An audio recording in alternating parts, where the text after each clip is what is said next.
Bien bonjour et bienvenue dans une autre revue très spéciale. Et aujourd'hui, nous avons le Studio Series numéro 51, Soundwave, du film Dark of the Moon. Et il est vraiment génial. Je suis un gros fan de Soundwave, c'est mon Transformer préféré. Et donc, c'était évident que je devais me procurer le Soundwave que voici. Donc, on a ici la boîte. Encore là, rien de particulier pour la boîte de Studio Series. C'est du pareil au même. Sur le côté, on a un beau close-up sur le visage de Soundwave qui est maintenant rendu insectoïde, je crois. Sur le côté, on a une vision un peu plus complète du robot de Soundwave. En arrière, nous avons le mode robot, le mode voiture et 19 étapes pour le transformer. Et ouais, il est très simple à transformer. On a des trucs Lego en plusieurs langues. On a rien d'autre en particulier. Alors, cessons de perdre notre temps. On ouvre la boîte. Donc, ouais, tout d'abord... Oh, non, attendez. On a ici, avant de passer aux accessoires, on a le petit backdrop et les trucs, les instructions. Donc, le backdrop ici, on a, comme dans le film Dark of the Moon, c'est le camp des Decepticons. On a le mont Fuji en arrière.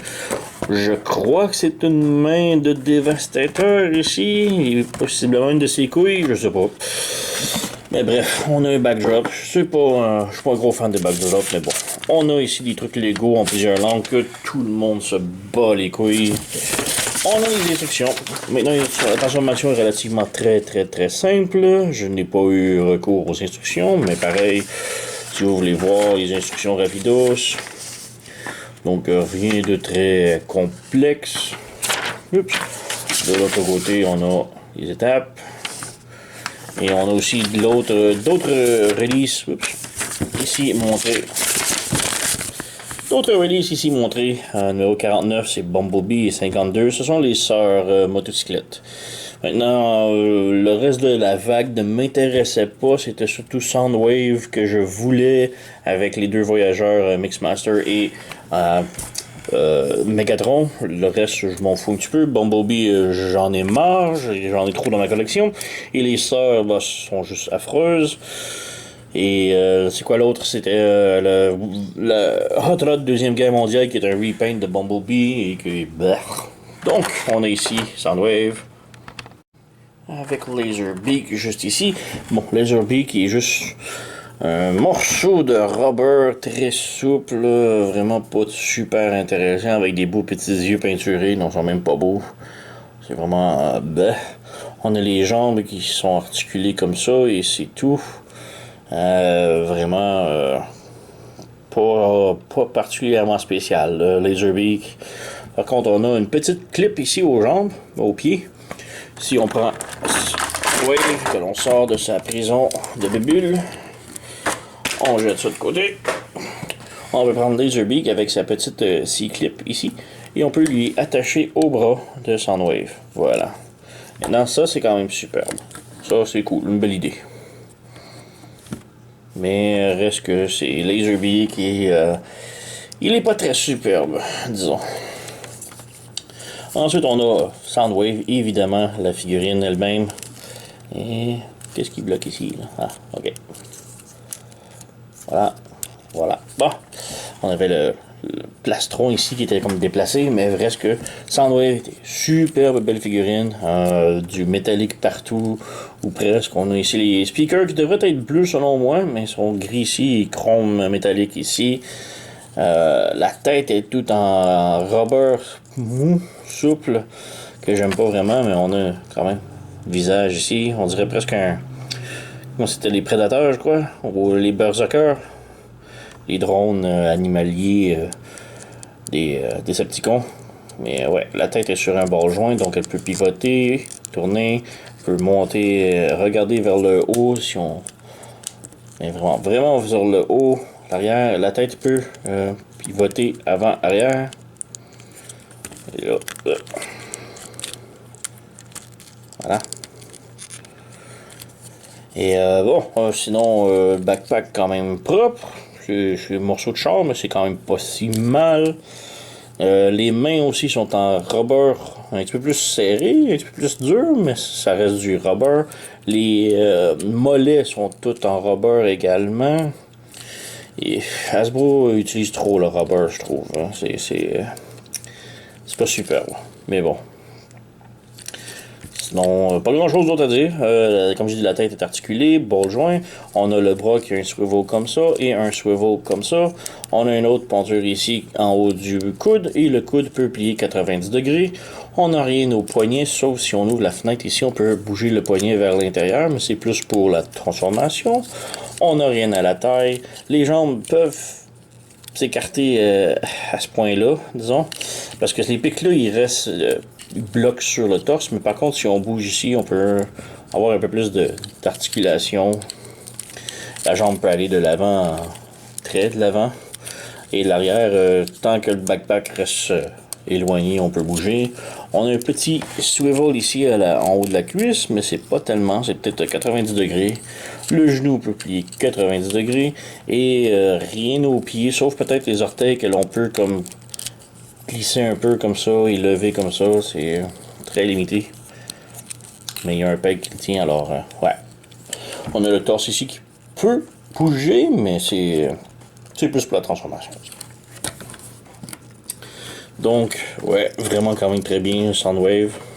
Très petit par contre, mais bon, c'est Studio Series, ça reste pas mal toute la même lignée.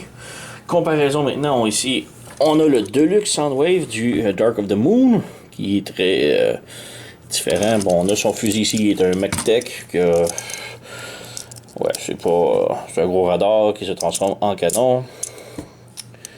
Bref, c'est pas superbe. Et lui, bon, il est très différent, disons. C'était pas mon préféré. Les grosses bottes, les petites jambes, le petit corps, ouais, c'était pas ce qu'il y avait de meilleur, disons. Par contre, il a une belle tête très dure et toute métallique. Alors que lui, il a une tête rubber ici. Et la tête semble quand même proche. J'aimerais vraiment l'échanger entre les deux. Le problème, c'est qu'elle, c'est un swivel et elle, c'est un ball joint. Donc, ouais, je crois pas que ça va faire. Un petit peu dommage. Mais lui, au moins, il a les speakers bleus. Comme je dis, que lui, il avait juste le gris. Donc, c'est un petit peu dommage pour ça. Et autre comparaison, si on a le Human Alliance Soundwave qui est vraiment beaucoup plus énorme, beaucoup plus massif. On va enlever lui. Donc, ouais. Lui, je trouve qu'il avait le torse qui était super, mais les jambes, vraiment, il manquait quelque chose, là. Il y a vraiment trop un gros torse, et bras, et minuscules jambes. Ouais, avec tout le backpack dans le dos, les bras, c'est très spécial, hein. Mais bref. Bon, on va enlever. Et on peut passer maintenant à la transformation. Transformation relativement très simple, comme je dis, rien de très complexe. On vient tout d'abord brancher les jambes ici. On a des pegs là et des trous là. Donc on branche ici. Voilà. On vient rentrer les jambes à l'intérieur. Donc pendant qu'on les rentre, on ferme les orteils et on rentre les jambes le plus creux possible. Voilà, comme ça. On prend le backpack, on ouvre ici, on ouvre là et on peut venir brancher ici en arrière. Bah, juste avant, on vient débrancher ici le torse, on vient le pivoter vers le haut et là on peut venir brancher le derrière de la bagnole. Voilà. Ça va rester un petit peu lousse jusqu'à ce qu'on le branche entièrement, mais on va y revenir. Maintenant, le torse. On peut venir ici, le torse ici, on prend ces panneaux-là et on les pivote vers le bas et on le fait tourner en même temps. Comme ça, et on ramène le phare en avant. Donc faites très attention parce que ça s'enlève très facilement. C'est sur un bord joint, donc c'est pas compliqué, mais c'est garanti que ça va s'enlever puisque toute cette armature-là, c'est comme plastique très mou, donc c'est très facile à enlever. On rebranche, il n'y a pas de problème. Maintenant pour la tête, si on ouvre les bras ici un petit peu, on peut venir pivoter la tête vers l'arrière. Comme ça.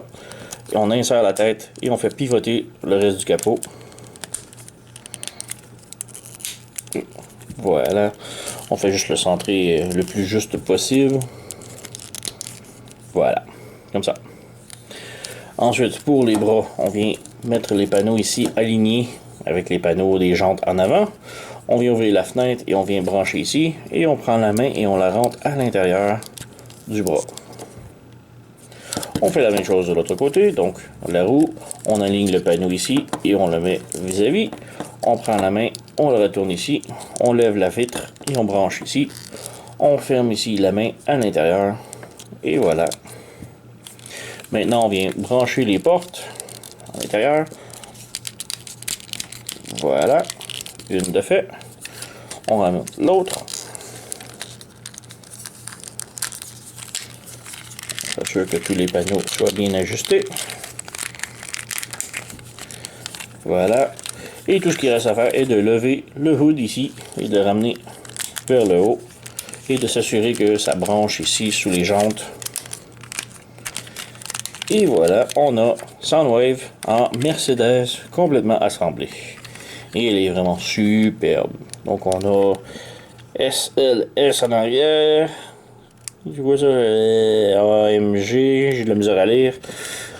Tout est en métallique, à part pour les phares ici. On a le beau logo de Mercedes. Évidemment, c'est une bagnole, donc ça roule. On peut revenir ici avec Laserbeak. Donc si on a les petites pattes ici, si on les ramène vers l'arrière, on a maintenant un petit peg juste ici, au bas des pieds, que l'on peut venir brancher sur le capot. Donc on va venir brancher ça ici, voilà. Et là on a un Laserbeak qui vole au-dessus de Soundwave. Non, quand même superbe, elle est quand même très petite la bagnole, mais vraiment superbe. On peut faire un comparatif avec ses copains en mode véhicule. Donc, comparons rapidos avec son Dark of the Moon Deluxe et le Human Alliance.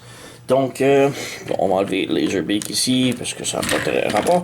Mais par contre, si on remarque ici, le Deluxe et le Studio Series ont exactement la même taille.